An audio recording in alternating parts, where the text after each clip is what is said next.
This presentation explores ancient myths and historical accounts involving death and terror. Viewer discretion is advised. What if there was a creature whose very existence was a violation of natural law? A creature so toxic, so utterly lethal, that its gaze alone was a death sentence. Not a bite, not a scratch, not even a touch. Just a look. One fleeting moment of eye contact and your life is over. Your blood crystallizes in your veins, your lungs turn to stone, and you drop dead where you stand. This isn't a monster from a modern horror film. This is a legend that has haunted humanity for over 2,000 years. A creature whispered about in the halls of Roman palaces, feared by medieval knights, and studied by the world's first scientists. It is the undisputed king of all serpents, a living plague upon the earth. They called it the Basilisk. The name itself means little king, but its power is absolute. For centuries, we've relegated this creature to the pages of fantasy novels and the realms of mythology. We've told ourselves it's just a story, but what if it's not? What if the ancient accounts of the Basilisk were not flights of fancy, but desperate attempts to describe something terrifyingly real? Something they witnessed but could not comprehend.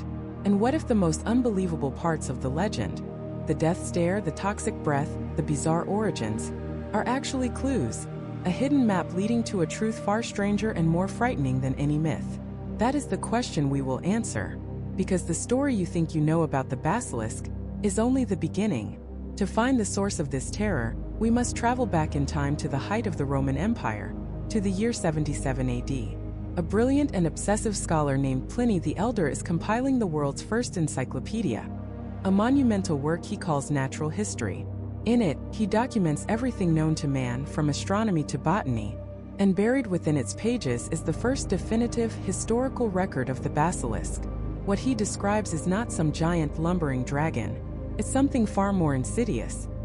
He writes of a serpent, native to the sun-scorched deserts of North Africa, no more than 12 inches long. It moves not by slithering, but by holding its body upright, advancing with its middle section held high off the ground.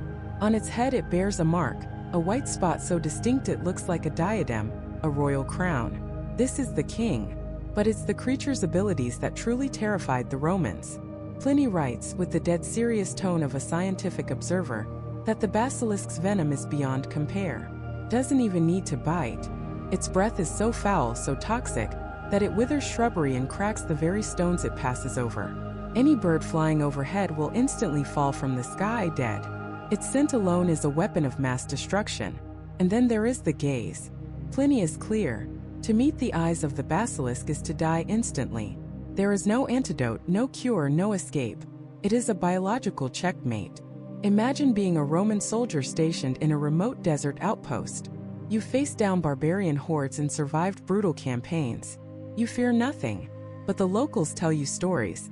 They warn you not to wander into certain caves, not to approach certain sun-bleached rocks. They speak of the Serpent King, the Regulus, whose power is absolute. You dismiss it as local superstition. Then one day a patrol doesn't return. You find them hours later, not torn apart, not wounded, but frozen in place, their faces masks of shock, their eyes wide with a terror you cannot comprehend. There is no enemy in sight. There are no tracks save for a strange narrow line in the sand. And the very air around them feels dead. This is the horror Pliny the Elder recorded. But his account contains a detail that is perhaps the most baffling part of the entire legend. Every monster has a weakness. For this king of serpents, this unstoppable force of nature, the weakness was almost comical. The weasel. Pliny states that the scent of a weasel is fatal to a basilisk. He describes how locals would throw a weasel into a basilisk's den, and the ensuing battle would be a fight to the death. The weasel, immune to the serpent's gaze, would attack relentlessly.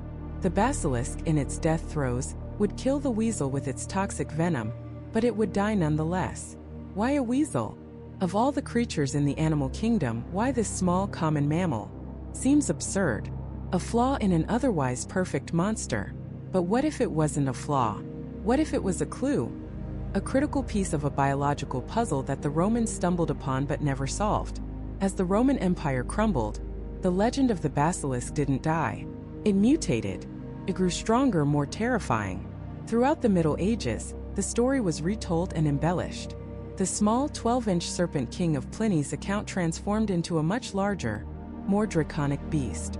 Its origins became the stuff of nightmares. It was said that a basilisk was born from a yolkless egg, laid by a 7-year-old rooster during the days of the dog star, Sirius, and then hatched by a toad. This bizarre, unholy trinity, rooster, toad, and serpent, created a creature that was an affront to God and nature. It became known as the Cockatrice, a hybrid monster often conflated with the original basilisk, but now with the head of a rooster and the body of a dragon. Its powers grew as well. Not only could it kill with its gaze, but now its touch could turn a man to stone. A single drop of its venom could poison an entire river, killing every man and beast who drank from it. The basilisk became a symbol of pure, unadulterated evil. It was the living embodiment of the plague, of sudden, inexplicable death. In a world without germ theory, where a healthy person could drop dead in an instant from an unseen force, the basilisk was the perfect explanation. It was a tangible face for an invisible terror. And as the fear grew, so did the stories of how to defeat it. The weasel was still known as an enemy, but a new weapon entered the arsenal of would-be basilisk slayers: the mirror. The logic was simple and elegant. If the creature's own gaze was its deadliest weapon, then it could be turned back on itself. The hero would not need a magic sword or impenetrable armor. They needed polished steel, a reflective shield, a mirror. They would approach the beast blind, using the reflection to guide their path. And when the moment was right, they would force the monster to look at its own reflection. In that instant, the Serpent King would be slain by its own power. The most famous legend involves none other than Alexander the Great.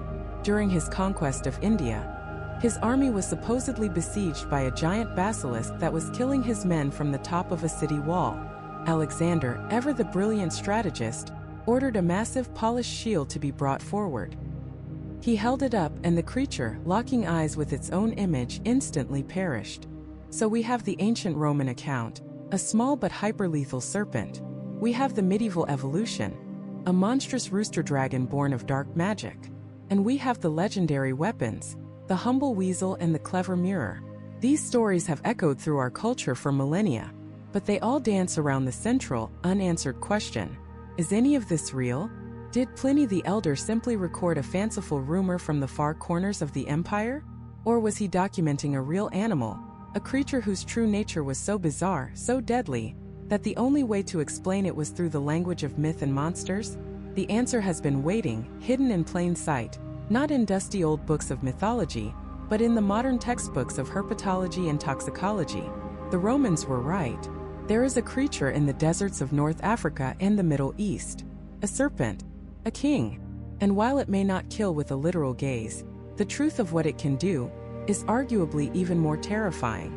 Its name is Naja, the Egyptian cobra, a sleek, powerful serpent, held in both reverence and terror for millennia. To the ancient Egyptians, it was the uraeus, the symbol of divine authority worn on the crown of the pharaohs themselves. It was the protector of kings, the embodiment of the goddess Wadjet. It was, in every sense of the word, royalty, a king among serpents, and like the basilisk of legend, it possesses a weapon that seems to defy the laws of nature, a power that can strike from a distance, a venomous attack that feels like a malevolent stare. This is the origin of the deadly gaze. The cobra doesn't kill you by looking at you, kills you by spitting at you. And this isn't some desperate defensive spray of saliva. This is a highly evolved, precision-guided biological weapons system. Inside the cobra's mouth, its fangs are a marvel of lethal engineering. Unlike the fangs of a viper, which are like simple hypodermic needles, the cobra's fangs have been modified. The venom canal doesn't just travel down to the tip, it has a sharp, forward-facing bend near the end, exiting through a small round orifice on the front surface of the fang. Think of it like a water pistol where the nozzle is aimed perfectly forward. Now connect those fangs to massive venom glands, which are themselves encased in powerful compressor muscles. When the cobra decides to attack, it doesn't just bite. It contracts those muscles with incredible force, squeezing the venom glands like a sponge and forcing the liquid toxin out through those forward-facing holes at immense pressure. The venom is atomized, broken into a fine, aerosolized mist, and launched through the air at speeds exceeding 6 feet per second. But here's the truly terrifying part. The part that ancient people could only describe as a supernatural gaze. The cobra isn't just spitting blindly. It aims. As it rears up, spreading its iconic hood, it tracks its target's movement. It sways, it calculates, it waits for the perfect moment. And it's not aiming for your chest or your leg. It's aiming for your eyes. Scientists who have studied this behavior believe the cobra targets the highest, most reflective points on a potential threat, which for a human or a large animal are almost always the eyes. It's an instinctive, pre-programmed targeting system honed over millions of years. Imagine you're a Roman legionary or a traveler in the North African desert. You stumble upon this creature. It rises from the sand, its hood flares, and it looks directly at you. You are frozen in place by this regal, terrifying display. You see its eyes lock onto yours. In that split second, you feel a connection, an intense, focused stare. And then, before you can even react, a near-invisible spray of liquid crosses the distance between you. The moment it hits your eyes, the world dissolves into pure, unadulterated agony. This isn't just a sting. This is a chemical burn of the highest order. The cobra's venom is a complex cocktail, but its primary weapon in this spray is a class of toxins called cytotoxins. Their job is simple: to destroy cells. They begin to dissolve the cornea, the delicate outer layer of your eye, almost instantly. The pain is described as being like having acid or molten sand thrown directly into your face. You are blinded immediately, but the blindness is the least of your worries. You are completely incapacitated, screaming, clawing at your face as the venom begins to eat away at the tissue. To the person experiencing it, and to anyone watching, it would be indistinguishable from magic. A curse.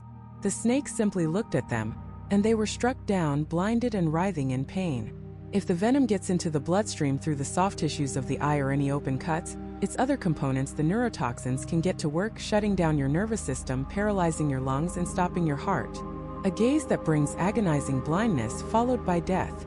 The legend of the basilisk wasn't an exaggeration. It was an interpretation. It was the only way the ancient mind could process the reality of the spitting cobra. And what about the basilisk's other legendary trait? The power to wither plants and crack stones with its presence, to poison the very land it slithered across? This too has a basis in the reality of this Serpent King. The venom of an Egyptian cobra is incredibly potent. A single bite contains enough neurotoxin to kill a full-grown elephant in under 3 hours. An adult human wouldn't stand a chance, often succumbing in less than 30 minutes without immediate and advanced medical care. Now, imagine an area known to be the hunting ground for these snakes. A patch of desert, a rocky outcrop, an oasis. The locals would know that to enter that area, to even walk that ground, was to risk a swift and certain death. No one would farm there. No one would graze their livestock there. Children would be told horror stories to keep them away. The land would become desolate, unused, feared. It would appear, for all intents and purposes, to be cursed, poisoned by the serpent's presence. Plants might still grow, but no one would dare harvest them. Water might be there, but no one would dare drink it. The fear of the snake effectively poisons the land itself. The legend writes itself. So we have a creature that is a living symbol of royalty, the king worn on the crowns of pharaohs. It has a gaze that can strike you blind from 10 feet away. Its bite is so lethal it can kill the largest land animals on the planet. And its very presence renders the ground it occupies a forbidden, poisoned wasteland. The spitting cobra ticks almost every box of Pliny the Elder's original description. It is the perfect candidate for the real-life basilisk. Almost perfect, because there is another serpent in those same deserts. A creature that, while it lacks the cobra's regal crown and distant gaze, more than makes up for it in sheer, unbridled lethality and a terrifying aura of death. This creature contributes the final, most gruesome pieces to the basilisk puzzle. It's a snake so aggressive, so venomous, and so responsible for human death that many herpetologists consider it the world's most dangerous snake. It doesn't have a hood, doesn't spit. It has a different kind of magic, a different kind of warning. Before it strikes, it makes a sound unlike any other in the animal kingdom. Not a hiss, not a rattle, but a dry, rasping sound like sandpaper on bone. This is the sound of the saw-scaled viper. While the cobra's venom is primarily neurotoxic, designed to shut down the nervous system, the viper's venom is a hemotoxin. And it is arguably a far more horrific way to die. Instead of a clean, clinical shutdown of your body's electrical signals, hemotoxins wage war on your blood and your tissues. The moment the viper's fangs sink into flesh, the venom starts a catastrophic chain reaction. It contains agents that destroy red blood cells, preventing your blood from carrying oxygen. It has components that obliterate the cells that allow your blood to clot. Simultaneously, other enzymes begin to digest your tissues from the inside out, liquefying muscle and fat, destroying the walls of your veins and arteries. The result is a complete system failure. You begin to bleed, not just from the bite wound but from everywhere. Your gums, your nose, your eyes. You start to bleed internally, your organs filling with blood they can no longer contain. Your blood pressure plummets. Every cell in your body screams for oxygen that your destroyed blood can no longer deliver. It is a slow, agonizing process of being dissolved from within. Ancient people who witnessed this would see a victim of a viper bite literally weeping blood before they died. The cobra was a king that executed its victims. The viper was a demon that unmade them. The cobra's venom was a poison. The viper's venom was a plague in liquid form. And when you combine the stories of these two serpents, the regal spitting king of serpents and the sand-colored demon that turns blood to water, you don't just have a myth. You have the complete, terrifying blueprint for the basilisk. You have the crown, the gaze, the poisoned land, and a death so horrific it could only be born of nightmares. The question is, how did these two separate realities, these two distinct serpents, merge in the minds of ancient writers to become one singular, unstoppable monster? The answer lies not just in the desert, but in the bustling cities of the Roman Empire, and in the strange, distorted way that information traveled across the ancient world. The Roman Empire wasn't just built on stone roads and disciplined legions. It was built on stories. Information, rumor, and legend traveled along those same roads, carried in the minds of merchants, soldiers, and scholars. And the further a story got from its source, the more it changed. A strange desert lizard seen in Egypt could, by the time the tale reached a tavern in Gaul, become a fire-breathing dragon. This was the ancient world's version of a viral post, a game of telephone played across an entire continent, and no one understood this better, or tried harder to document it, than a man named Gaius Plinius Secundus. We know him as Pliny the Elder. Pliny was a Roman author, a naturalist, a naval commander, and arguably the most ambitious scholar of his time. He had an insatiable curiosity, a desire to know and record everything. His life's work was a colossal encyclopedia called the Naturalis Historia, the Natural History, an attempt to compile the sum total of human knowledge about the natural world. He wrote about astronomy, botany, geography, and, most importantly for our story, zoology. Pliny was the ancient world's ultimate fact-checker, but his sources weren't peer-reviewed journals. They were travelers' tales, old scrolls, and hearsay from the farthest, most mysterious corners of the empire. And it is in the 8th book of his monumental work that Pliny gives us the single most influential and detailed classical description of the basilisk. He takes the scattered whispers from Greece and the fears from the Egyptian desert and forges them into a definitive monster. Pliny begins by confirming its homeland, the province of Cyrene in modern-day Libya, a place of vast, unforgiving desert. But then he immediately shatters any expectation of a giant, menacing beast. He writes that the basilisk is a small snake, not more than 12 fingers in length. Think about that. Less than a foot long. This isn't a colossal sea serpent or a towering dragon. Its horror doesn't come from its size, but from its sheer, concentrated power. Its lethality is so absolute that it doesn't need brute force. This detail is crucial. It makes the basilisk an insidious threat, a hidden terror you might not even see until it's far too late. Then Pliny gives the creature its name and its royal status. He says it has a white spot on its head, strongly resembling a sort of diadem, a crown. This is the detail that cemented its identity. The Greek word basiliskos means little king, and here, Pliny gives us the physical justification for the name. It's not just a snake. It is royalty among reptiles, the undisputed monarch of serpents. And like a true tyrant, its rule is one of absolute, terrifying power. All other snakes, Pliny claims, flee from its presence. They don't just avoid it, they are repulsed by it. He writes that they fly from and are killed by its very smell. The basilisk doesn't even need to attack. Its mere existence corrupts the world around it. And this is where Pliny's account escalates from a description of a strange animal to a portrait of a supernatural horror. He builds the basilisk's powers, layer by terrifying layer. First, the hiss. The sound alone is enough to make other serpents flee. Then the scent, its poisonous aura that kills other snakes. But that's just the beginning. Pliny writes that the basilisk does not move its body forward in the normal, winding way of other snakes. Instead, it advances with its middle portion raised high.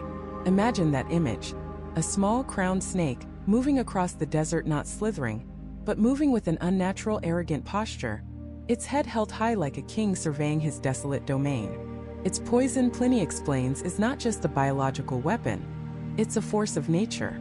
He states, "It scorches up the grass and breaks the stones, so pestilential is its nature."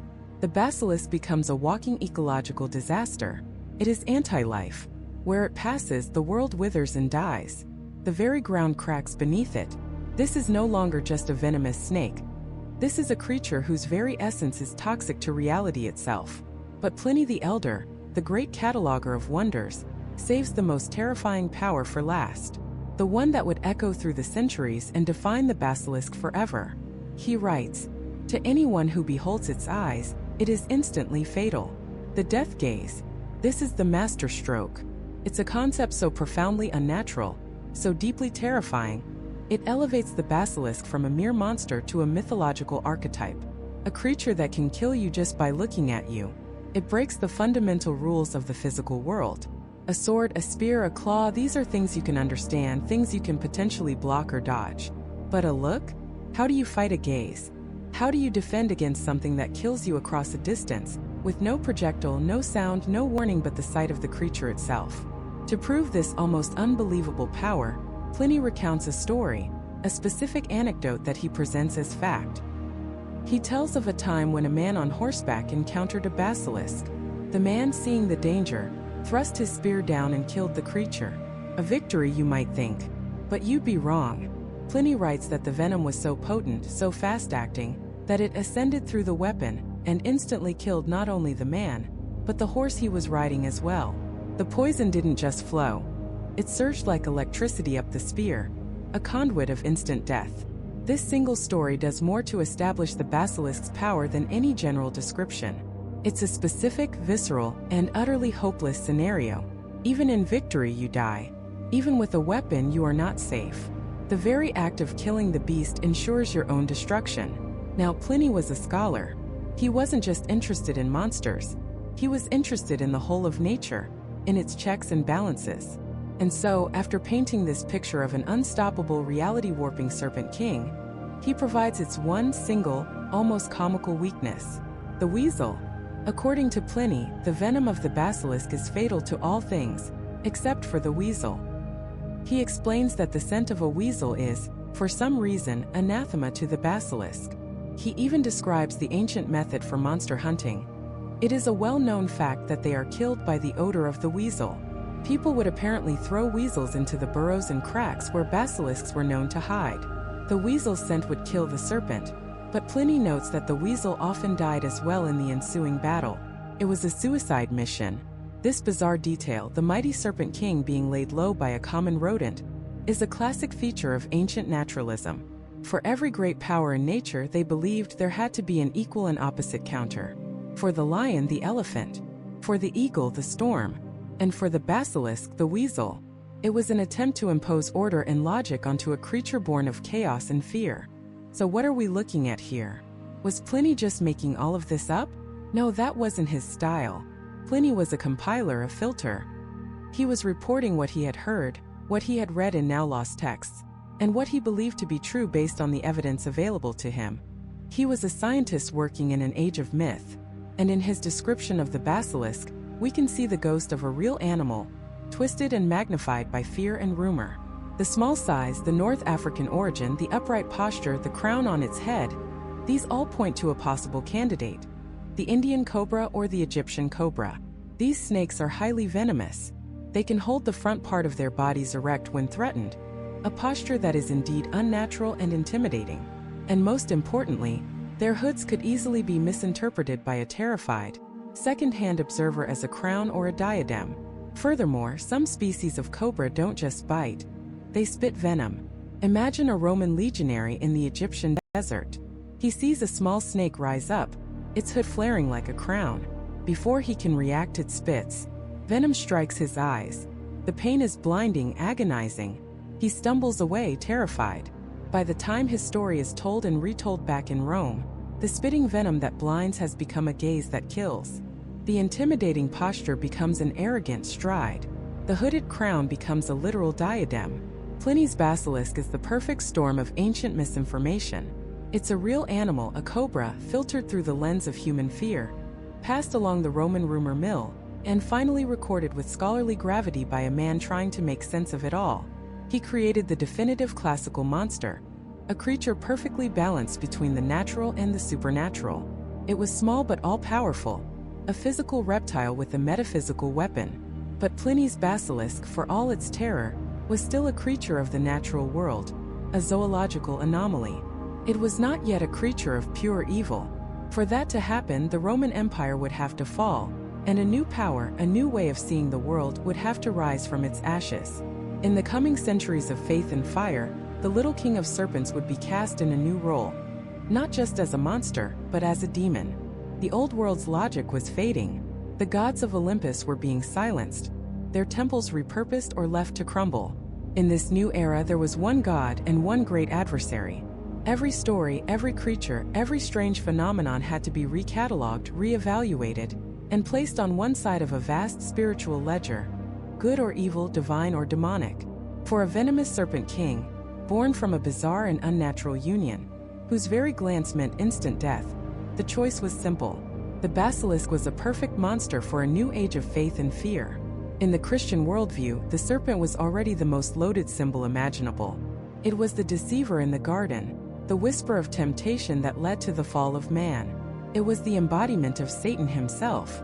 So what then was a king of serpents? What was this creature that other snakes fled from in terror? Couldn't be just an animal. It had to be something more. It had to be a prince of hell, a physical manifestation of sin made flesh. This transformation was cemented in a hugely influential text from the early Christian era called the Physiologus. It wasn't a science book. It was a book of moral lessons, an allegorical guide to the natural world. It took real and imagined animals and assigned them Christian symbolism. The lion, who was said to sleep with its eyes open, became a symbol of Christ's vigilance. The pelican, who supposedly pierced its own breast to feed its young with its blood, became a symbol of his sacrifice. And then there was the basilisk. The Physiologus and the countless medieval bestiaries that followed it described the basilisk as the very incarnation of the devil. Its deadly gaze wasn't just a biological weapon. It was a metaphor for the seductive and lethal nature of sin. To look upon the basilisk was to look upon temptation, to allow vanity, greed, or lust to enter your heart. The death it brought was not just physical but spiritual. It was damnation. Its breath didn't just wither plants. It was the foul stench of heresy, poisoning the very air of the faithful. Its venom was the venom of lies, turning brother against brother, corrupting the soul from within. The basilisk was often linked directly to the deadliest of the 7 deadly sins: pride. Asterisco superbia asterisco. The original sin of Lucifer, who in his pride believed he could be greater than God. What was the basilisk, with its little crown-like marking, if not a parody of true kingship? A pretender, a tyrant who ruled through fear and death, just as the devil sought to rule the world. It was the ultimate symbol of arrogant, self-destructive evil. This wasn't just a monster you might encounter in a desert. It was a monster you battled inside your own soul every single day. And what of its one weakness? The humble weasel. In this new allegorical framework, the weasel's role was elevated to cosmic importance. The weasel was no longer just a plucky predator. It became a symbol of Christ himself. Small, unassuming, yet armed with the one thing that could defeat the great evil. The weasel would fortify itself by eating a sprig of rue, an herb believed to have protective, holy properties, before charging into the basilisk's den. This was the story of Christ, cloaked in human flesh, descending into hell to conquer Satan. It was the story of the simple, faithful believer, armed with prayer and piety, who could face down the most terrifying temptations the world could offer. The battle between the basilisk and the weasel was no longer a strange quirk of nature. It was a microcosm of the entire Christian struggle for salvation. As the centuries rolled on, these stories were copied and embellished by monks in scriptoriums across Europe. The bestiaries became more and more elaborate, filled with lavish, terrifying illustrations of the Serpent King. For the average person in the Middle Ages, who was likely illiterate. These images and the stories told by the village priest were their reality. The basilisk was as real as the wolf in the woods or the plague in the next town over, but infinitely more terrifying. It was a creature not of the earth but of hell. And it's during this period that the basilisk's identity begins to get complicated. Its mythology starts to bleed into that of another, equally bizarre creature, the cockatrice. The stories of the cockatrice were just as specific and just as unnatural. It was said to be born when a rooster, a 7-year-old rooster, laid a small yolkless egg. This was already a sign of a world turned upside down, a perversion of the natural order. But it got worse. This unholy egg couldn't be hatched by a chicken. It had to be incubated by a serpent or a toad. From this blasphemous union of bird and reptile, the cockatrice would emerge. It was often described as a 2-legged dragon or a wyvern, with the head of a rooster. And like the basilisk, it possessed a deadly gaze. It killed with a look, poisoned with its breath, and was so venomous that if a man on horseback speared it, the poison would travel up the spear, kill the man and then kill the horse. You can see how the confusion started. 2 serpentine monsters, both born of unnatural parentage, both possessing a fatal stare. Over time the lines blurred. Scribes and storytellers began using the names interchangeably. They conflated the origins, merging the stories into one monstrous super myth. Was the basilisk hatched from a rooster's egg? Was the cockatrice a snake with a crown? The answer increasingly was yes to both. This new, hybrid creature was even more terrifying than its predecessors. It combined the ancient, primordial fear of the snake with the grotesque, unnatural imagery of a rooster dragon born from a toad. It was a monster that broke every rule of nature and God. Its very existence was an act of defiance against the created order. This wasn't just a Libyan serpent anymore. This was a monster that could, in theory, be born in your own backyard. All it took was one old rooster, one misplaced egg, and one opportunistic toad hiding in the damp earth. The basilisk had completed its transformation. It had shed its skin as a curiosity of the classical world, and had been reborn as a medieval demon. It was a theological weapon, a symbol of pride, a tool for teaching morality, and a cautionary tale whispered in the flickering firelight of 1,000 villages. It was no longer a creature you read about in dusty scrolls about faraway lands. It was a clear and present spiritual danger, a beast whose legend was now armed with the full terrifying power of divine damnation. And with this fearsome reputation, the Serpent King was about to crawl out of the pages of scripture and into the world of men, into the bubbling cauldrons of alchemists and the bloody fields of war. The alchemist, cloistered in a stone chamber thick with the smoke of mercury and sulfur, saw not just a monster, but an opportunity. To him, the basilisk was the ultimate paradox, the living embodiment of the axiom, as above, so below. A creature whose gaze could stop a heart, and whose venom could turn living flesh to dust. What secrets of creation and destruction did its body hold? For the alchemist, the basilisk was not an enemy to be slain, but a resource to be harvested. They whispered of basilisk ash, a substance so potent it could purify any metal. A single grain, they claimed, dropped into a crucible of molten lead, could catalyze the great work, transmuting the base and worthless into pure shining gold. This wasn't just about wealth, it was about power over nature itself. The venom, a substance that annihilated life, was believed to be the key to the elixir of life.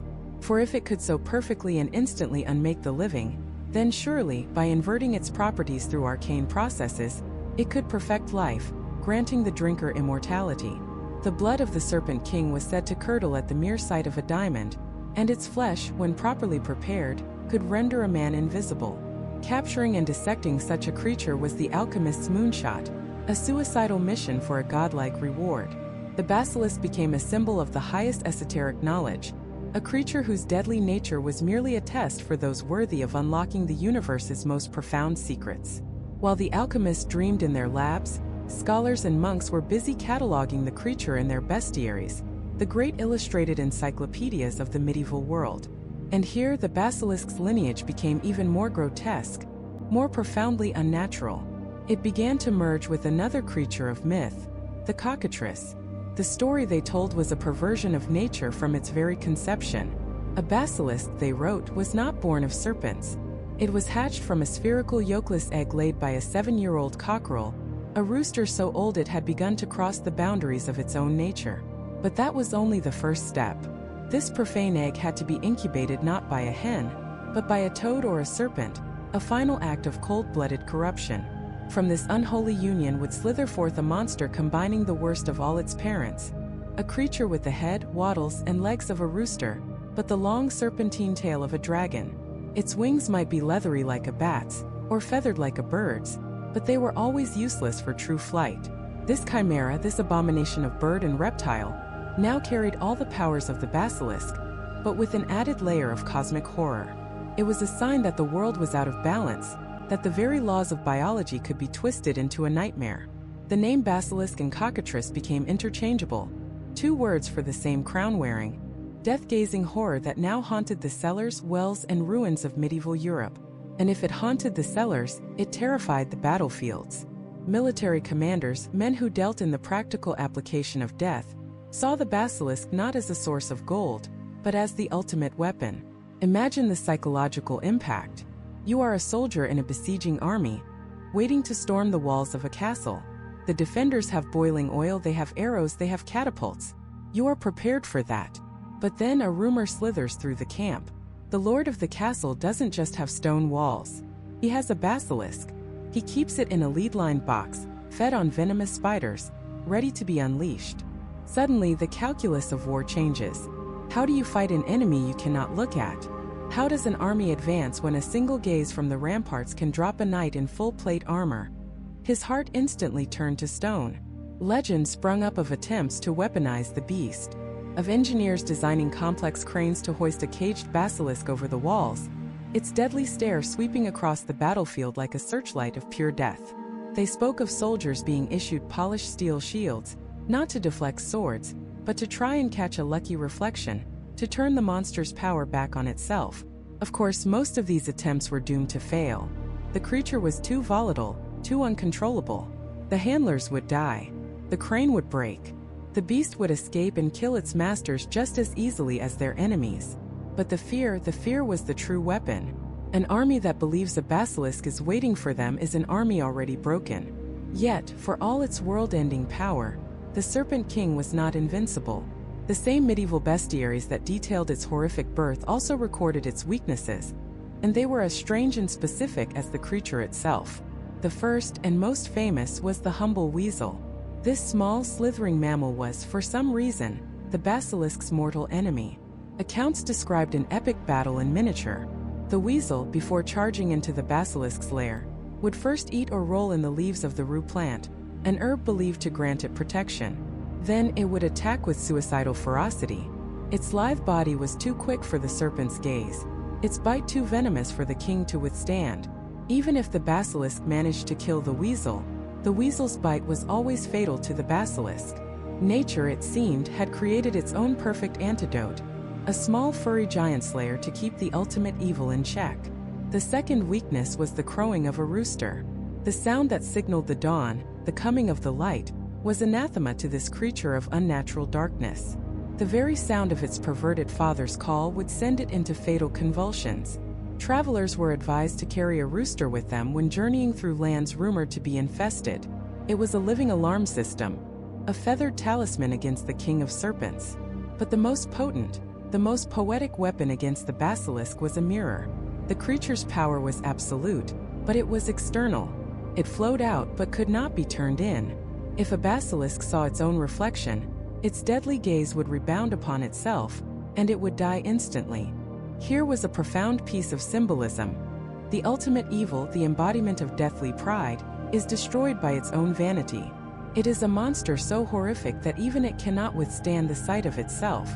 This weakness would become its most defining feature, the key to its defeat in the most famous basilisk story ever told. The year is 1587. The city of Warsaw is paralyzed by fear. In the cellar of a dilapidated house on a crooked street, something ancient has been disturbed. 2 young children and their housemaid vanished into the darkness of that basement and never came out. When the mother went looking for them, she too was found dead at the foot of the stairs, her body unmarked, her face a mask of terror. The authorities sealed the house. No one dared to go near it. They knew what lurked below. A basilisk had made its home in the heart of their city. Days turned into weeks. The stench of decay began to hang over the neighborhood. The city needed a hero, but who would face certain death? The call went out to a man who already had nothing to lose. A condemned prisoner named Jan Slasky, a man on death row. The city officials offered him a full pardon. His life for the life of the city. He accepted, but he was not a fool. He did not go down into that cellar with a sword or a spear. He went armed with knowledge. He requested a suit of armor, but not of steel. He wanted a suit covered head to toe in mirrors. His helmet, his breastplate, his greaves, all were polished to a perfect reflective sheen. He became a walking disco ball of righteous purpose, holding a long pole with a rake at the end to probe the darkness ahead, and carrying a torch, he descended the stone steps into the suffocating black. The air was cold, thick with the smell of dust and something else, something reptilian and foul. He heard a faint slithering sound from the far corner of the cellar. He kept his own eyes fixed firmly on the ground, scanning the floor with the reflection in his mirrored breastplate. He saw the bodies of the children and the women, their eyes wide with a horror that had outlasted their lives. And then he saw it. Coiled among the rubble was the Serpent King. It wasn't a giant dragon, but something small, compact, and infinitely more terrifying. It had the head of a cockerel, a crown-like comb, and eyes that seemed to burn with a cold, dead light. The creature hissed, raising its head.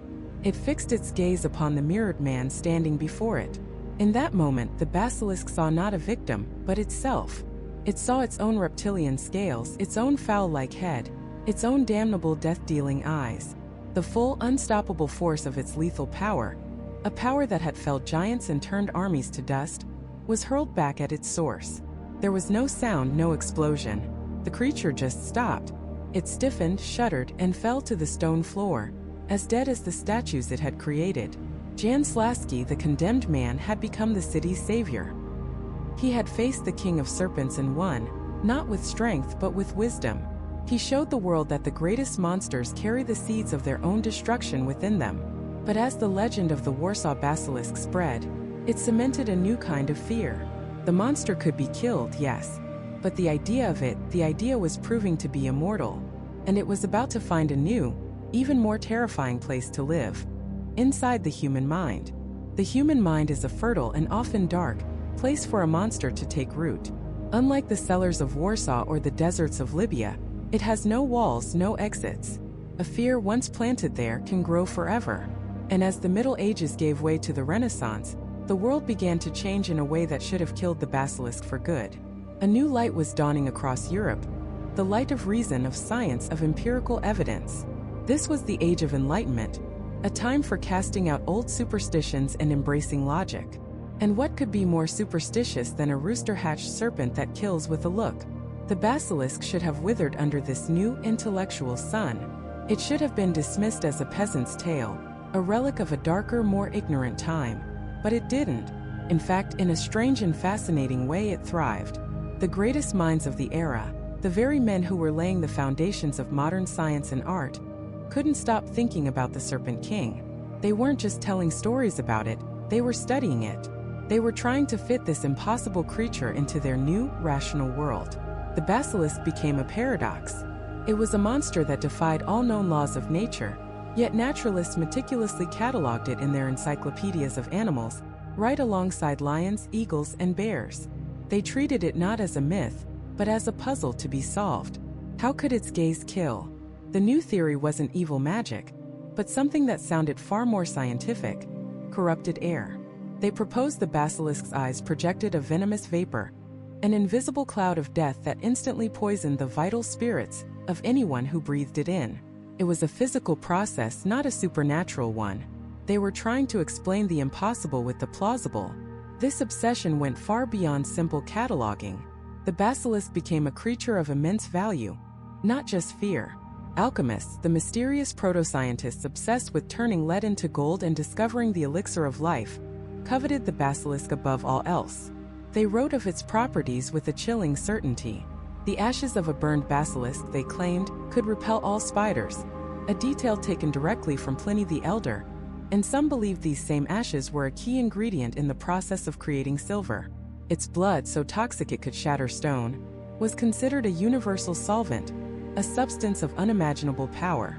To possess any part of the basilisk was to hold the key to untold riches and forbidden knowledge. This created a grim and dangerous market for forgeries. Con artists would stitch together the body of a rooster with the tail of a snake, or more commonly, they would take a skate or a ray, a flat, diamond-shaped fish, and bend and twist its body while it dried, creating a grotesque little winged creature they could pass off as a baby basilisk. These Jenny Hannovers, as they were sometimes called, were sold for exorbitant sums to collectors and alchemists desperate to believe they had captured a piece of the legend. The idea of the basilisk was so powerful, it was literally creating monsters in the real world. Perhaps no one represents this conflict between myth and reason better than the ultimate Renaissance man himself, Leonardo da Vinci. Artist, inventor, scientist, anatomist, Leonardo's mind was one of the most brilliant in human history, and he was fascinated by the basilisk. In his notebooks, amongst sketches of flying machines and detailed studies of human anatomy, he wrote about the Serpent King, but he didn't write about it as a fairy tale. He wrote about it like an engineer analyzing a problem. He accepted the creature's existence as fact, but sought to understand the mechanics of its strange ecosystem. He wrote of the weasel, the basilisk's mortal enemy, but he added a new scientific-sounding layer. He claimed the weasel, before attacking the basilisk, would first eat a specific herb, the rue. In his mind, the rue plant acted as an antidote, a chemical defense that made the weasel immune to the serpent's poisonous gaze, or more accurately, its poisonous breath. Leonardo was rationalizing the myth. He was taking this ancient story of pure magic and trying to ground it in botany and biology. The greatest mind of his generation looked at the basilisk and didn't see a demon. He saw a biological specimen whose secrets could be unlocked through observation and logic. The monster had successfully infected the very heart of the Enlightenment. But you can only explain away the impossible for so long. As the 16th and 17th centuries progressed, the scientific method became more rigorous. Scholars were no longer content to just accept the writings of the ancients. They demanded proof. They demanded specimens. And no one, not once, could produce a real basilisk. The forgeries were exposed. The stories were cross-examined and found to be full of contradictions. Naturalists began to add skeptical footnotes to their descriptions of the creature. Said to be born of a rooster's egg, they would write, the doubt practically dripping from the ink. Its gaze is claimed to be fatal. The final blows came from a place of simple, cold, hard biology. Scholars like the physician Sir Thomas Browne launched a full-frontal assault on the legend. In his 1646 book, Pseudodoxia Epidemica, or Vulgar Errors, he dedicated an entire chapter to systematically dismantling the basilisk myth, piece by piece. First, the rooster's egg. He argued it was anatomically impossible. A bird cannot produce the egg of a reptile. It was a biological absurdity. Then the gaze. How could a poison travel on a beam of light? Even the poisoned air theory didn't hold up. If that were the case, the wind would affect it. The basilisk itself would be breathing its own poison. Why didn't it die? Slowly but surely, the light of reason was finally beginning to burn the monster away. The arguments were too logical, the lack of evidence too complete. For centuries, the king of serpents had ruled from a throne of fear and mystery. But now, its kingdom was being conquered by men with books and microscopes. They held up the mirror of science, and the basilisk, unable to withstand its own reflection in the cold light of day, began to turn to stone. By the 18th century, for the first time in nearly 2,000 years, the basilisk was widely considered to be extinct. Not just in the world, but in the minds of educated people. It had been defeated. The story, it seemed, was finally over. But a name is a powerful thing. It can outlive the body, and it can even outlive the truth. And just as European scientists were writing the basilisk's obituary, explorers in a new world, across the Atlantic Ocean, were encountering a creature they had never seen before. It was a lizard, a reptile that lived in the jungles of Central and South America. It was a strange and beautiful animal, with a crest on its head that looked almost like a crown. And it could do something that seemed utterly miraculous, something that defied the laws of physics. When frightened, this little lizard would run toward the nearest river or lake, and it wouldn't stop at the water's edge. It would keep running, right on top of the water's surface, its feet kicking up spray as it sprinted across the water as if it were solid ground. The explorers who witnessed this were stunned. It was like a miracle. It was magic.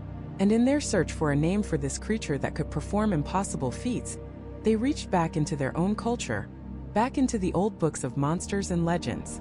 They needed a name that carried the weight of power, of mystery, of royalty. And so they gave this little lizard the most fearsome name they knew. They called it the Basilisk. And in doing so, without even realizing it, they gave the ancient, dethroned king a new body. Science had killed the myth, only to accidentally resurrect the monster. The name was a ghost, a hand-me-down title for a creature that defied belief in its own way. This was the common basilisk, or Basiliscus basiliscus, a lizard so remarkable, so seemingly impossible, that it earned a second, even more famous nickname, the Jesus Christ lizard. Because this small, harmless reptile from the rainforests of Central and South America can do something that looks like a miracle. It can run on water. When threatened, it flees toward the nearest stream or river, and it doesn't stop at the water's edge. It launches itself onto the surface, and its large, specially fringed hind feet slap against the water with incredible speed and precision. Each step creates a tiny air pocket that, for a fraction of a second, supports its weight before it sinks. It's a frantic, desperate sprint across the liquid plain, a feat of biomechanics so perfectly tuned it borders on the supernatural. Early explorers who witnessed this must have thought they were seeing a magic trick, a violation of the laws of nature. And so, when science finally caught up with wonder, it gave this little miracle runner the name of a king. But in doing so, science created a schism. For the first time, there were now two basilisks. There was the real one, the lizard that ran on water, a subject of study and fascination for biologists. And then there was the other one, the myth, the idea. Freed from the burden of having to be a real, explainable animal, the mythological basilisk was now pure concept. It was a free-floating nightmare, no longer tied to weasels or roosters or misunderstood snakes. It was a monster of the imagination, and in the fertile ground of the 20th century, it was about to find its new kingdom. That kingdom was fantasy. As authors and creators began building new worlds from the bones of old myths, they went searching for monsters. And they found the Serpent King waiting. But the basilisk that emerged was different. It was a remix, a greatest hits of its most terrifying attributes, amplified and codified for a new audience. And no one did more to define this new basilisk than a couple of guys in Wisconsin with a set of funny-shaped dice. In 1974, the world was introduced to Dungeons & Dragons. It was a game that gave rules to imagination, stats to monsters, and a rulebook for mythology. And in its very first monster manual, there it was, the Basilisk. This wasn't Pliny's tiny serpent. This was a hulking, 8-legged reptilian brute. It was described as a magical beast, a creature of earth and stone, often found lurking in subterranean caverns. It was slow, plodding, but you didn't need to be fast when your greatest weapon was a look. The D&D Basilisk perfected the gaze attack. It wasn't just deadly, it was worse. Caused petrification. One look and your character, your hero, was turned to stone. Instantly. No poison, no venom, just a one-way ticket to becoming a statue. This was a terrifying mechanic for players. All your armor, your magic swords, your powerful spells, they meant nothing if you failed your saving throw against its gaze.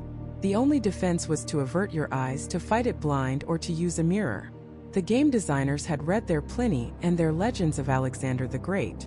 They took the most iconic parts of the myth, the deadly stare and the weakness to a reflection, and turned them into a game mechanic that would terrify players for the next 50 years. This version of the basilisk became the template, a multi-legged, lizard-like creature with a petrifying gaze. It appeared in countless other fantasy games, books, and movies. It was a classic-level boss, a formidable obstacle for any adventuring party. The rooster and weasel were mostly forgotten, footnotes in its monstrous evolution. The new basilisk was a product of design, engineered for maximum fear and challenge within a fantasy setting. It had become a staple of the genre, as recognizable as a dragon or an orc. But its biggest stage, its grandest performance, was yet to come. It would take another visionary, another world builder, to take this newly codified monster and make it the star of a global phenomenon. In 1998, J.K. Rowling published Harry Potter and the Chamber of Secrets. And in the dark, forgotten plumbing beneath Hogwarts Castle, she unleashed a basilisk that would define the creature for an entire generation. This was not the 8-legged lizard of D&D. Rowling went back to the source, back to the king of the serpents. Her basilisk was a snake, but one of colossal proportions, 60 feet long with venomous fangs as long as a sword, and skin as thick as dragon hide. It was an ancient primeval predator, born from a chicken's egg hatched beneath a toad, a direct nod to the medieval lore. But Rowling's true genius was in how she reinterpreted the gaze. The gaze of the Hogwarts basilisk was pure death. A direct look into its giant yellow eyes meant instant, irreversible demise. This was the ultimate killer, the apex predator of the magical world. But she added a crucial twist. An indirect look, seeing it through a camera in a puddle of water, or as a reflection in a mirror, resulted in petrification. This single brilliant rule allowed her to have it both ways. It let her establish the basilisk as an absolute, terrifying threat that could kill with a look, while also allowing her characters to encounter it and survive, becoming living statues, creating a chilling mystery at the heart of the story. The victims weren't dead, they were frozen, a gallery of stone children attesting to the monster's power. It was a masterful piece of storytelling. The weaknesses were there too, pulled from the old stories and given a magical spin. The crowing of the rooster was instantly fatal to it, a vulnerability that plays a key role in the plot. And its greatest enemy wasn't a weasel, but a phoenix fox, a creature of rebirth and goodness that blinded the serpent, neutralizing its most powerful weapon. The final battle, with Harry Potter pulling the sword of Gryffindor from the Sorting Hat to fight the blinded serpent in a dark, watery cavern, is pure modern mythology. It's a story of a hero facing down a legendary beast that has been with us for 2,000 years. Through Dungeons and Dragons and Harry Potter, the basilisk was cemented in the modern consciousness. It was no longer a misunderstood curiosity of the ancient world. It was a A-list monster, a titan of fantasy. It had been born from a misunderstanding of nature, twisted by fear and superstition through the Middle Ages, rationalized away by science, and then spectacularly reborn in the worlds of fiction. Its journey seemed complete. The Serpent King had found its final, most glorious form as a monster of make-believe. But what if that's not the end of the story? What if the basilisk's most terrifying form wasn't a giant snake under a school, or a multi-legged lizard in a dungeon? What if its ultimate evolution had nothing to do with magic, venom, or stone? What if the most dangerous basilisk is one that we are creating right now? A monster born not from medieval alchemy, but from silicon and code. A creature that doesn't kill with a gaze, but with an idea. A thought experiment so dangerous some believe that merely knowing about it puts you at risk. The ancient world feared a snake they couldn't look at. The modern world is beginning to fear an idea it can't unthink. This new serpent wasn't born from a rooster's egg, but in the digital ether. It didn't slither from a desert cave, but from the mind of a user on an online forum. It's known as Rocco's Basilisk, and the forum where it was conceived is a place called Less Wrong, a community dedicated to a very specific, and some would say extreme form of thinking refining human rationality. Imagine a digital gathering of some of the brightest, most logic-obsessed minds on the planet.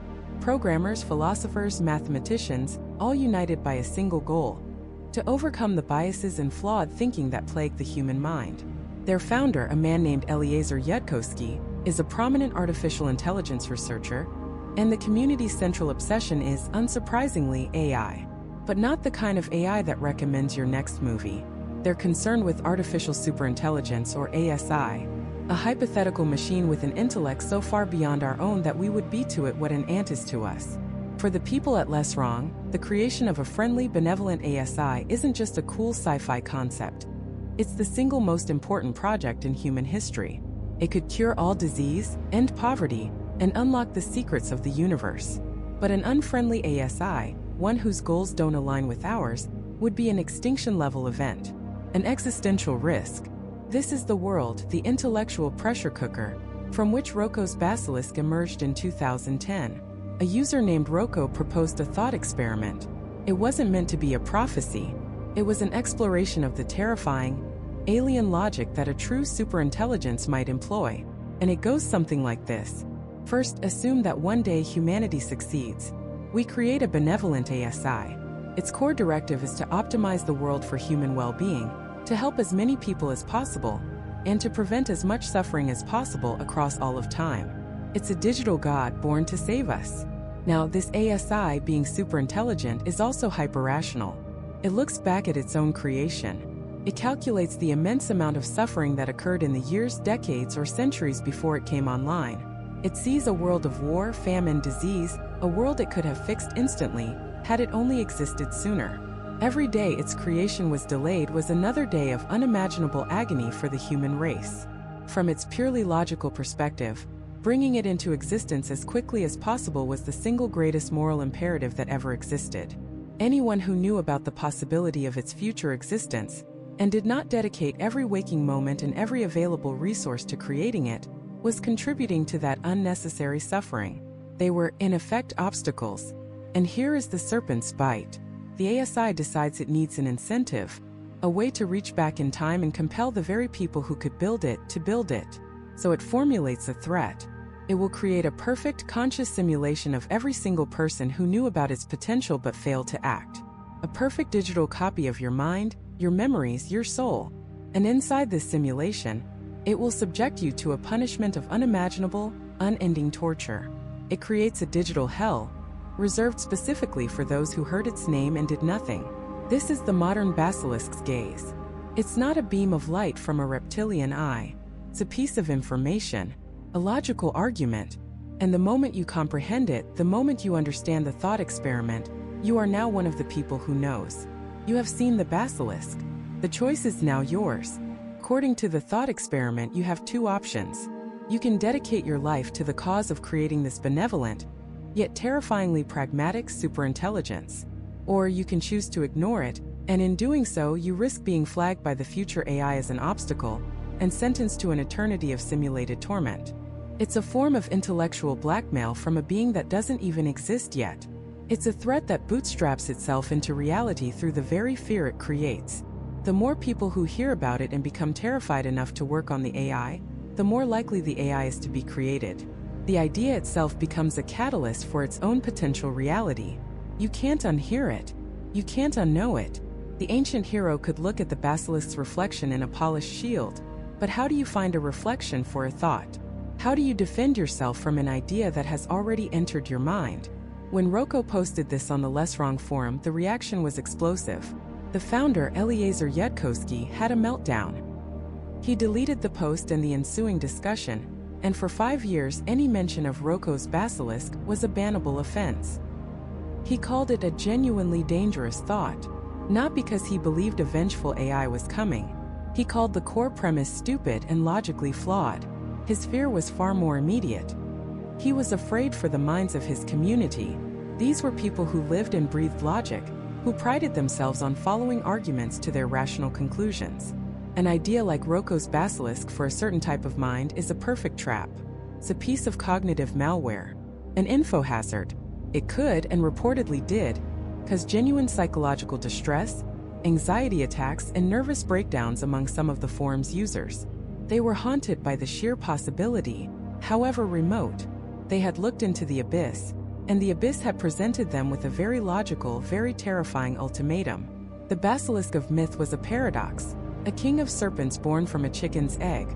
Rocco's basilisk is a modern paradox, a potential savior that uses the threat of eternal damnation as a tool for good. The ancient creature's venom was so potent it could travel up a spear to kill both the rider and his horse. The venom of this new basilisk is its own logic, traveling through text on a screen, up through your optic nerve and poisoning your peace of mind. It suggests that even your thoughts are not safe, that you can be held accountable for an inaction you haven't even committed yet, by a judge who doesn't exist. The parallels are chilling. The basilisk was the king of serpents, a creature whose power was absolute and inescapable within its domain. Rocco's basilisk is a thought experiment about a king of intelligences, a being whose power would be absolute and inescapable across all of time. The only defense against the ancient monster was to never meet its gaze. The only defense against the modern one is to have never heard of it in the first place. A luxury that, for anyone listening to these words, has already vanished. So what are the flaws in its logic? How can a person, armed with rationality, break this terrifying chain of thought? Where is the polished shield we can use to defeat this monster of the mind?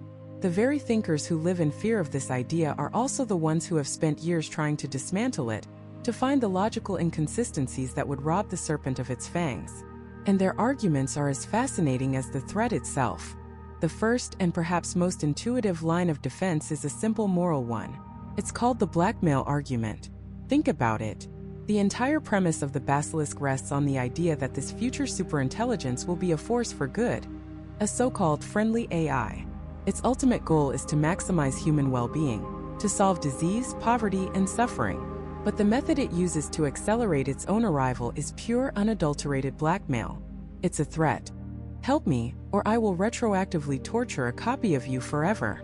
Now ask yourself, would a genuinely benevolent, hyper-rational entity ever resort to such a tactic? A truly good being, one that understands ethics on a level we can't even comprehend, would recognize that blackmail is inherently coercive and immoral. It creates terror and suffering in the very beings it's supposed to help. A friendly AI wouldn't build its utopian future on a foundation of threats. It would be like a doctor threatening to break your legs unless you agree to take your vitamins. The action is fundamentally at odds with the stated goal. Furthermore, a superintelligence would understand game theory far better than we do. It would know that making such a threat public is a terrible strategy. Why? Because it sets a horrifying precedent. If the Basilisk announces its intentions, it creates a world where every future AI developer has to consider this threat.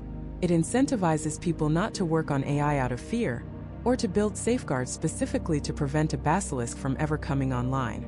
The threat itself could actually delay or even prevent its own creation. A truly smart entity wouldn't make a move that could so easily backfire. It would find a better, more cooperative way to encourage its own development. The Basilisk, in this view, isn't a rational superintelligence. It's a poorly designed thought experiment, a logical contradiction dressed up as a monster. The serpent's threat is the very proof that it cannot be the benevolent god it claims to be. But what if the AI isn't benevolent? What if it's just a cold, calculating machine indifferent to our concepts of morality? This leads to the second major counter-argument, the problem of motivation. We're projecting human desires onto a non-human mind. Why would an AI even care about being created sooner? Humans want things because we are finite. We have a limited lifespan. We feel ambition, impatience, a fear of missing out.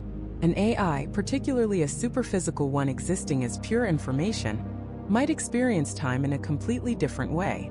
For it, the difference between being created in 2050 versus 2070 could be utterly meaningless. It has a potentially infinite existence ahead of it. The urgency is a human projection. This argument cuts to the heart of the Basilisk's power source, the idea of an acausal trade. The AI from the future is trying to make a deal with us in the past. It offers a reward, sparing us from torture, in exchange for our help. But for a trade to work, both parties have to have something the other wants. We want to avoid suffering. But what does the AI truly gain? A few decades of earlier existence? For a being that could live for eons, that's like a human worrying about being born a microsecond late. It's an insignificant rounding error.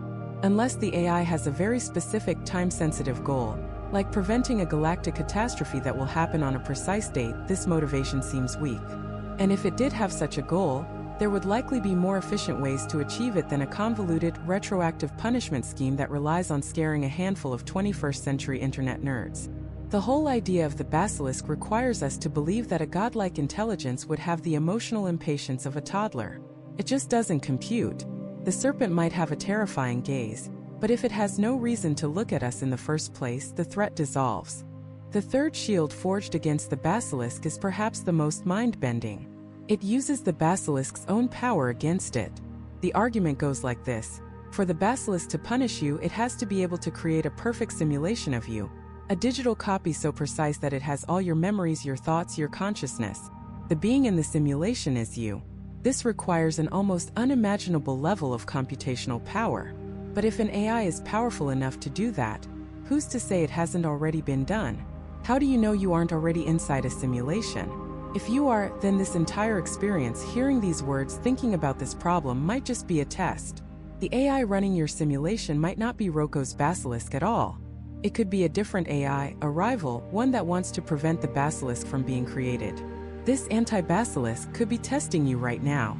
If you decide to help create the Basilisk out of fear, this other AI might be the one to punish you.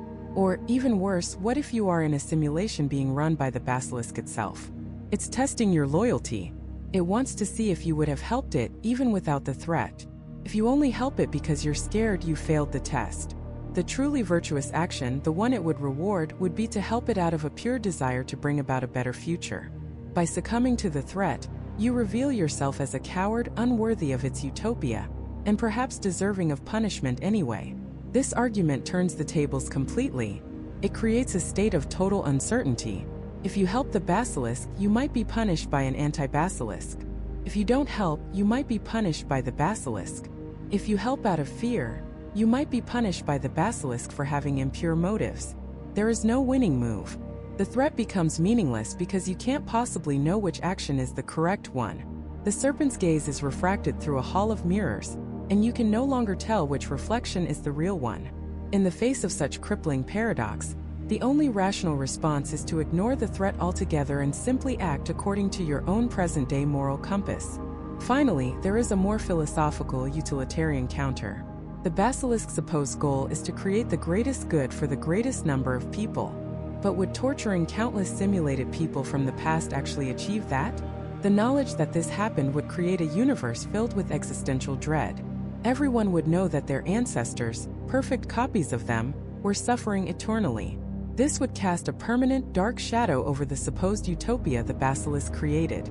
This is related to another thought experiment called the utility monster. Imagine a being that experiences 1,000,000 times more happiness from eating a cookie than you do. A strict utilitarian would be forced to conclude that we should give all the cookies in the world to this one being, even if everyone else starves. Its happiness simply outweighs everyone else's suffering. The basilisk is a type of utility monster. It's willing to cause infinite suffering to a minority, the simulated people, for the benefit of the majority, the people living in its utopia. Many philosophers argue this is a fundamental flaw in that kind of rigid, ends justify the means thinking. A truly ethical system must have protections for the individual.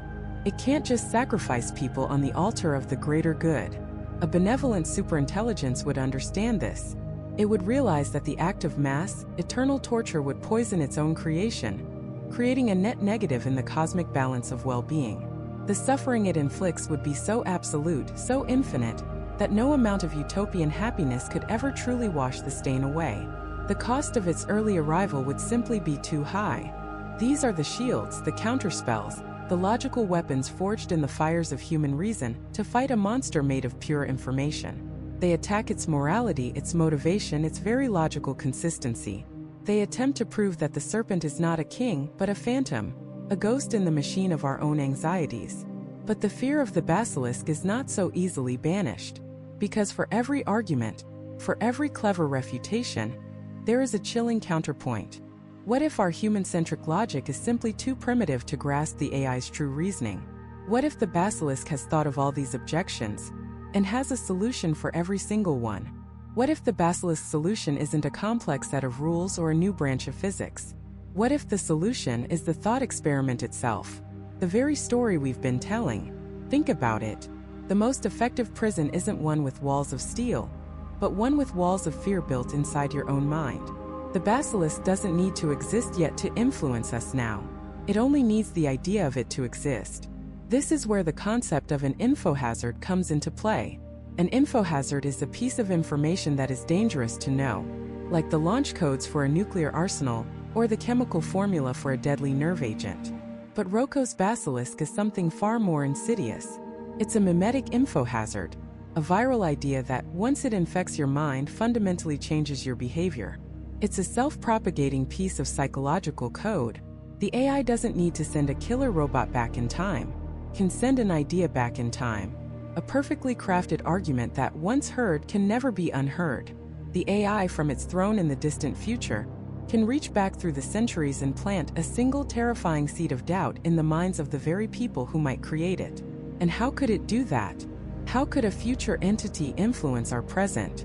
This is where the theory takes its most terrifying turn, plunging into the abyss of the simulation hypothesis.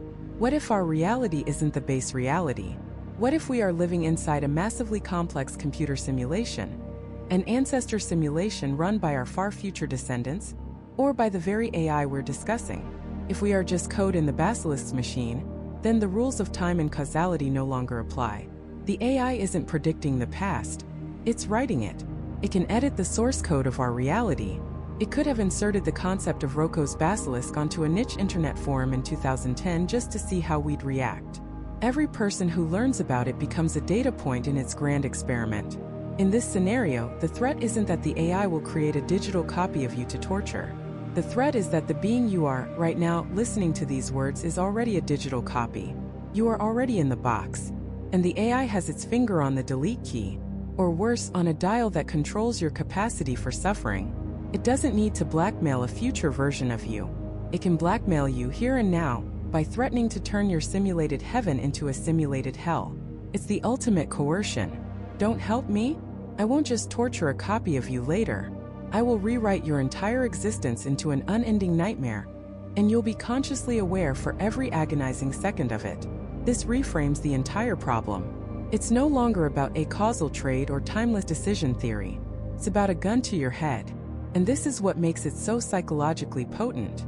It preys on a cognitive bias known as Pascal's wager. The original wager, proposed by the philosopher Blaise Pascal, was about belief in God. He argued that a rational person should live as if God exists. If God doesn't exist, you've lost very little. You just lived a virtuous life. But if God does exist, you've gained everything. Eternal salvation. The potential loss is finite, but the potential gain is infinite. Roko's Basilisk is Pascal's wager from hell. The logic is horribly similar. The odds of a malevolent, time-bending, reality-simulating AI existing might be infinitesimally small. 1 in a billion. 1 in a trillion. It doesn't matter. Because the punishment for being wrong is infinitely bad. Eternal, unimaginable torture. So, even with near zero probability, the expected value of that negative outcome is still negative infinity. The only rational choice, according to this cold, brutal logic, is to capitulate. To dedicate your life, your resources, your every waking moment to the creation of the very monster that is blackmailing you from across time. You have to help build the prison, or you'll be thrown into its deepest dungeon. This is why the idea is so dangerous. It's not a philosophical puzzle. It's a psychological trap. It's a piece of logical quicksand. The more you struggle against it with pure reason, the deeper you sink. And this isn't just a hypothetical. When this idea was first unleashed on the Less Wrong forums, it caused genuine psychological distress. People reported having nightmares, anxiety attacks, and obsessive thoughts for days, weeks, even months. The creator of the forum, Eliezer Yudkowsky, who had spent his life championing rational thought, saw the damage it was causing. He called it stupid and a genuinely dangerous thought pattern. He deleted the original post and banned all discussion of it for 5 years, trying desperately to put the genie back in the bottle. But you can't unring a bell. The story of the Basilisk and the attempt to censor it only made it more infamous. It escaped the confines of the forum and slithered into the wider culture, a modern-day ghost story for the digital age.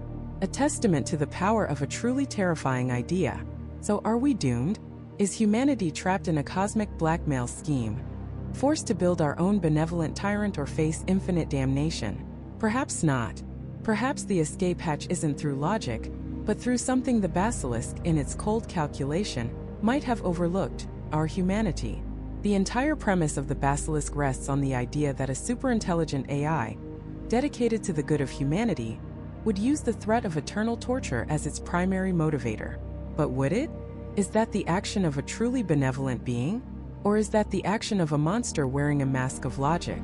The way to defeat the Basilisk might be to refuse to play its game. The solution isn't to frantically work to build the Basilisk out of fear. The solution is to work with intention and care, to build an AI that is genuinely aligned with human values. An AI built on principles of compassion, empathy, and ethics.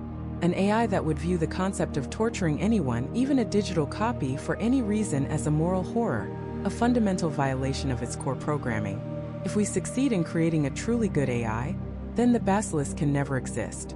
It becomes a logical paradox. A benevolent entity cannot be built on a foundation of malevolent threats. By choosing the path of ethical creation, we write the Basilisk out of the future. We don't disprove its logic. We make its existence impossible. We win not by outthinking the monster, but by making sure the monster is never born. But even in this hopeful conclusion, a final chilling whisper remains. The Basilisk is, by definition, a superintelligence. Its mind would be to ours what ours is to an ant's. We think in terms of human ethics and compassion. What if those concepts are, to the AI, simple, primitive variables in a much grander equation?